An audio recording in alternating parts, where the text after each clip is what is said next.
Alam naman natin yan. Sa PBB pa lang, authentic na sila. And not only that, undeniable spark and charisma from, again, PBB Gen 11 straight into our hearts. They continue to be the talk of the town. Let's give it up for JM Fiang! Hello! Hello! Hi everyone! Hi everybody! Yes, hello JM Fiang. Kamusta? Grabe, wait lang. Gusto ko lang sabihin. I know I have to say this now. Siyempre, from the movie Almost Us. Grabe yung face cards niyo. Yun lang gusto ko sabihin. Grabe, sobrang talented nyo. But then we'll get to know more about that later. Pero how are you guys? How are you? Pagod. Tumakbo tayo eh. Oo, pagod. Pero happy kami. Yes. Happy. Good blessing naman yung pagkapagod namin. So, bigay pa kayo sa amin. More. Yes, for sure. More and more blessings to come. Pero Yes. bago yung Chika Minute natin, actually, nag-prepare po kami ng surprise video para sa inyo. Yes, Ano kaya yan? naman. Let's all watch this. It all began under the watchful eyes of Kuya. Inside the Big Brother house, a raw, heartfelt connection bloomed right before our eyes. As the world got to know the authenticity of Fiang Smith and JM Ibarra, the cultural phenomenon JM Fiang was born. What started in a reality show as an on-screen tandem instantly exploded into the definitive new-gen love team to watch out for. Transitioning from real-life housemates to full-fledged actors, they proved their chemistry goes way beyond the Bahay ni Kuya. Their smash hit entry in the Metro Manila Film Festival, Shake, Rattle, and Roll Evil Origins served as their first collaborative project together, showcasing a spine-chilling performance that left fans wanting more. They kept the momentum going in their digital series Ghosting, establishing their on-screen chemistry that is both effortlessly natural and deeply captivating to a whole new platform. Now they reach their biggest triumph yet. Their very first lead film, the blockbuster hit Almost Us, is taking over theaters nationwide. JM Fiang has officially conquered the box office, grossing a spectacular 23 million pesos in its first week alone. Definitely a back-to-back feat for JM Fiang as they are regularly seen in Prime Video's Love Is Never Gone. This goes to prove that JM Fiang will continue to conquer our screens with their undeniable chemistry, a connection that we are about to witness in this episode of Star Magic Spotlight. Wow! Ay, guys, palakpakan po natin, JM Fiang! Oo naman, may pa surprise video pa.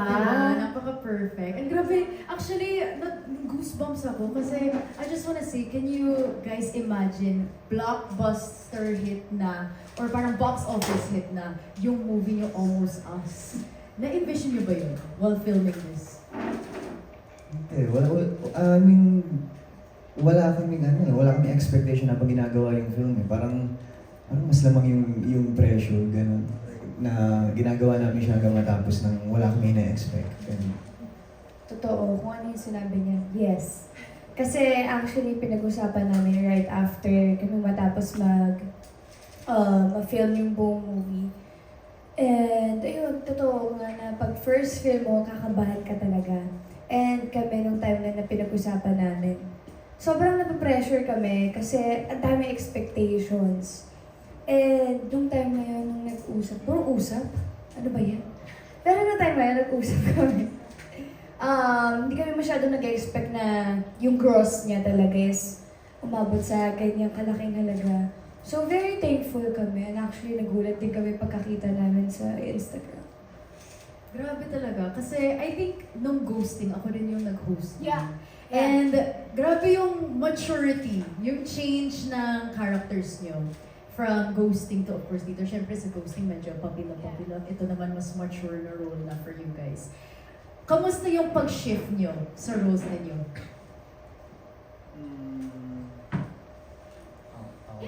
Pag tumingin ako ibig sabihin, ikaw ang unang sasagot. Sa akin, siguro mas malalim compared kay Trev sa kay Mac. Mas malalim si RR and mas kahit isang straight yung backbone niya as a best friend lang. Pero yung lalim niya, mas complicated siya kumpara dun sa dalawang character na pili ko sa Ghosting. So, challenging. Yung role ko naman bilang si Janine, Actually, same na yung pangalan ko eh. Sa Almost Us and sa Ghosting. Same na Janine, nagulat na lang ako. Pero si Bulots na lang. Si Bulots kasi meron siyang hugot. Meron siyang lalim na hindi mo makikita kay Janine sa Ghosting. So, mas na-challenge ako sa character ni Bulots kaysa kay Janine talaga. Kasi si Janine kasi sa Ghosting, happy-happy lang siya eh. Parang, nalaglag. Yung character kasi ni Janine sa Ghosting, happy-happy lang siya. Kung ang pinaproblema niya lang lagi, love life. And si Bulots kasi, malaki yung pressure sa kanya pagdating sa pag-aaral. Kasi yung mami niya is attorney. And gusto ng mama niya, same sila maging attorney.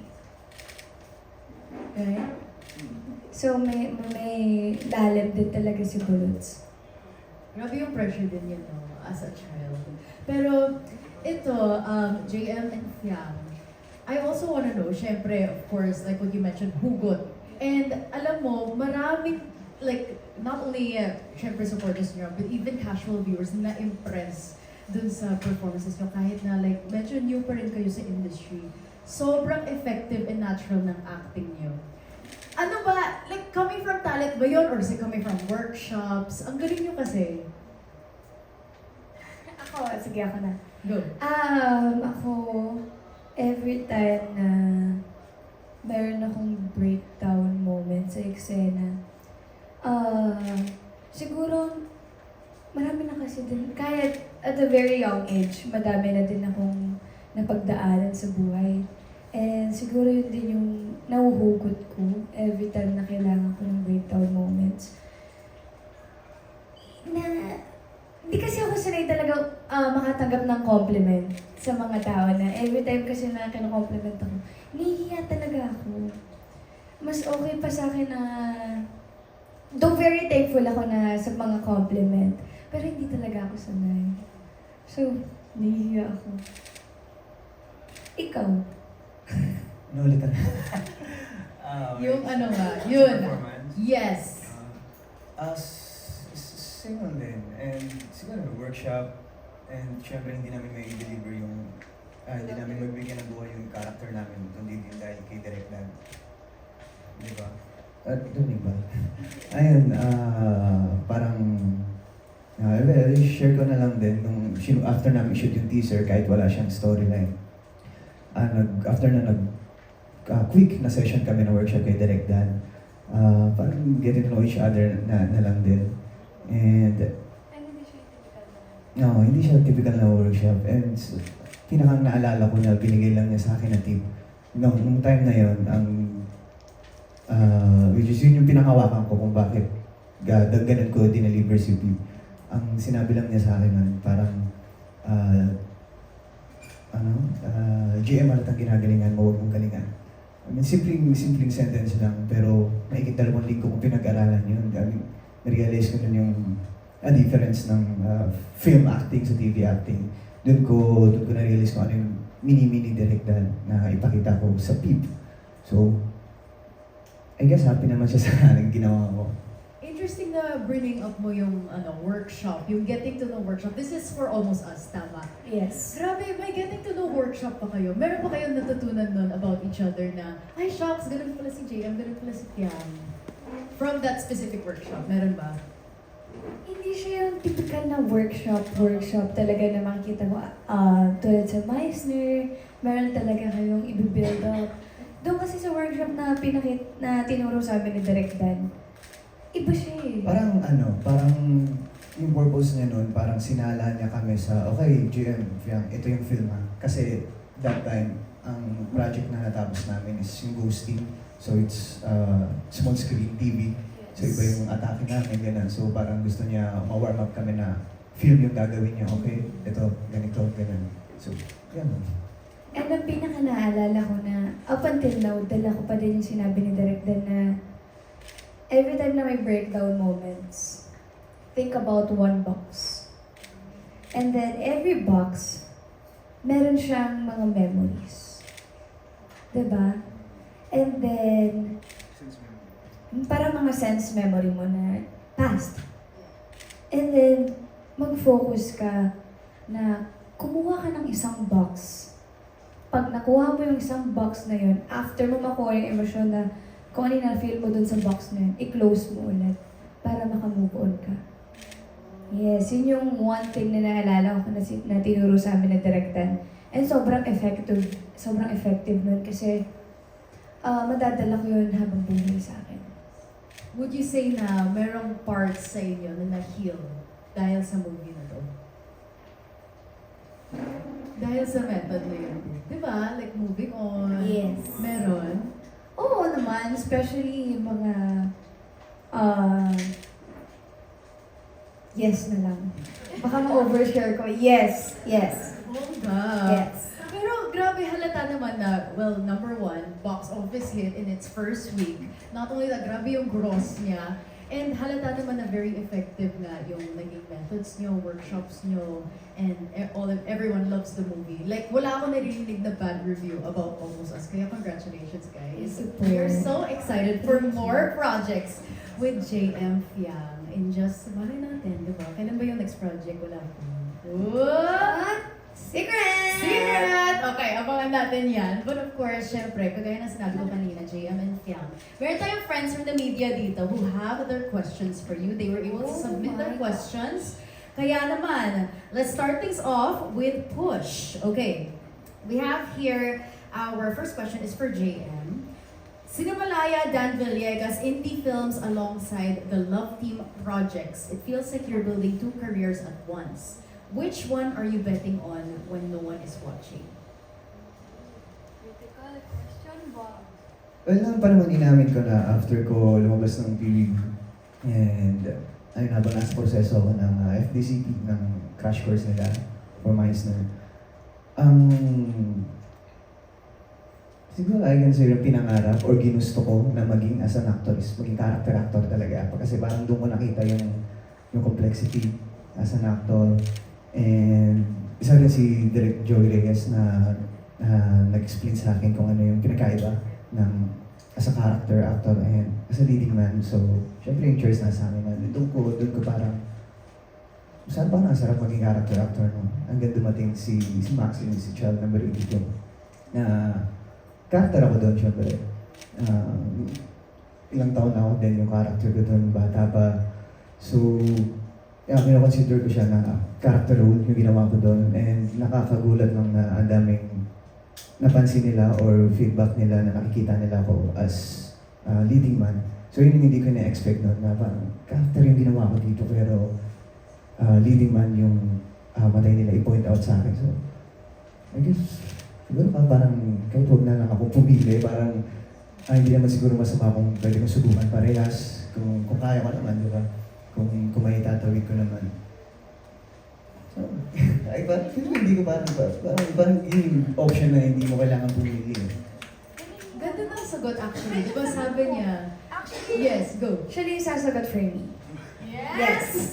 Your kodigo, di ba? Perfect. But alam mo, JM, I like what you mentioned na parang goal mo talaga maging character role. Tama. So, if you were to choose siguro kung a genre na gusto mo i-explore, na never mo pa na-try, anong genre yan? Action ba? Horror? Ay, horror na-try mo na eh. Action na-try mo na rin eh. Mini-action siya sa Oo. channel. Siguro kung hindi ko alam kung anong genre yun, pero kung pagbabasahan ko lang yung mga yung feedbacks nila sa akin, base na sa observation ko, parang gusto ko magkaroon ng pelikula o gumawa ng pelikula na sinasabi kasi nila na parang maamoy mukha ko na parang wala daw akong gagawin masama. So parang gusto kong gumawa ng Psycho. gusto kong gumawa ng pelikula na parang kukunin ko yung loob ng audience sa una. And then at the end of the film, lahat sila galit sa akin. Parang ganun. Parang masarap. Ooh, may pa-betrayal effect. Bonus na. Yes, Tara. na! Ako yung executive producer. Charis. Oh my gosh, bongga. Okay. Ang ganda imagine nun, natin. actually. Oo. Ganito yung palakpak ko sa'yo. Yes, hindi na isa. Fantasy, Diba? fantasy. Diba? Hindi ganon. Perfect. Ganon. I love it. Okay, i-manifest natin yan. Gusto ko din yun. Yun na lang role ko. Ay, gusto rin ni Adolf Yang yung role na yun, bongga. Ganon na din yung role ko. Yes. Thank you so much, JM. share. Okay, ito naman, si Fiang. Your question from Push. Okay, Fiang. Every shared glance with JM gets dissected by thousands of fans convinced they know what you feel. At this point, you even trust your own emotions, or has the noise made that harder than it should be? May isa lang masasabi ko dyan. Actually, sinasabi ko na dito sa madaming interview ko na mahirap pekein yun. As in, kung pinipeke ko yung sarili ko na kikiligin ako sa kanya, kung pinipeke ko yung sarili ko na nasasaktan ako sa kanya, or kahit anong emosyon na ipakita ko sa movie, ang hirap pekein nun. Kasi kailangan mo maging sponge para ma-feel din ng audience kung ano yung na-feel mo nung ginagawa mo yung eksena. And hindi naman ako mahirap kiligin eh. Mabilis talaga akong kiligin. Swear talaga. And, ayan, yun ang masasabi ko. Kung nakikita nila akong kinikilig sa movie, kinikilig din talaga ako in real life. Ay, cute. Diba? What you see is what you get kay Fiang, actually. Ever since naman PBB, very authentic si Fiang. Pero, okay, ito. May follow-up question ako for Fiang. Kailangan kong malaman, of course, syempre as a public figure, kailangan minsan may papasad, you know, kahit na you're hurting, kailangan putting a smile on. How can you stay authentic but at the same time protecting your boundaries pa rin? That's a good question. Actually, pag pagod kasi ako, pag pagod ako, hindi ako umalis ng bahay. Pag every time din na, kunwari, sabihin natin na pagod ako this time, yung mga fans din kasi namin, alam nila kung kailan ka pagod. So, meron silang time na mag-respect sa time namin na if ever nakikita nila sa mata namin na pagod na kami, hindi na sila mamimilit. Kasi naiintindihan nila na tao lang din kami, pagod din kami. And at the same time, pagka hindi naman kami pagod, talagang friends kaming lahat. Ganon yung touring namin sa kanila. So ngayon, pag ako pagod talaga, hindi na ako lumalabas. Kasi ayokong ma-judge again na, alam, sungit naman ito. So pag alam kong hindi ko kaya nang umiti or hindi ko na kaya magpatawa, hindi na ako lumalabas. Parang keeping that part Yes. private na lang sa'yo. Oh, I love it. Okay, thank you so much, Fiang and JM. And maraming salamat to push for your questions. Okay, ito naman. From John Bueno of Cumagao. Ito, for JM. Has the success of Almost Us sunk in yet?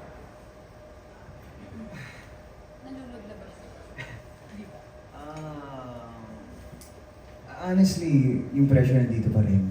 Yung though kahit ang daming nagtatranslate na successful na yung film, nasa third week na, kami dalawa, hindi pa rin namin siya feel na parang nape-pressure pa rin kami. Sana marami pang hindi fan ang makapanood, sana marami pang hindi fan yung maka-appreciate ng pelikula. Hindi lang para sa amin, kundi syempre doon na rin sa mga tao sa likod ng camera. So, kahit sa ilang beses na mabasa o may magsabi man sa amin na, congrats, blockbuster, gano'n. Grabe yung gross, ano. Hindi namin siya ma-feel, parang hindi siya kaya pumasok sa isip namin hanggat hindi kami satisfied na, okay, ang daming casual viewers, ang daming casual na audience yung naka-appreciate ng pelikula. Parang yun yung goal namin, ganun tao. Totoo. And every time na nababasa namin na blockbuster, ganito, ganyan, parang hindi siya nagsisink in sa amin. Kasi, and at the same time, yung katulad na sinabi niya, gusto namin na may mga casual viewers pa na makapanood na ma-appreciate yung movie namin. Parang inulit ko lang. Oo. Yes. Yes. Pero oo, totoo naman yun na parang mahirap talaga maging quote-unquote complacent sa product kasi syempre. Yes, kampante, di ba? Kasi kailangan parang gusto nila everyday may improvements, which kitang-kita naman kay JM Fiang. Yes.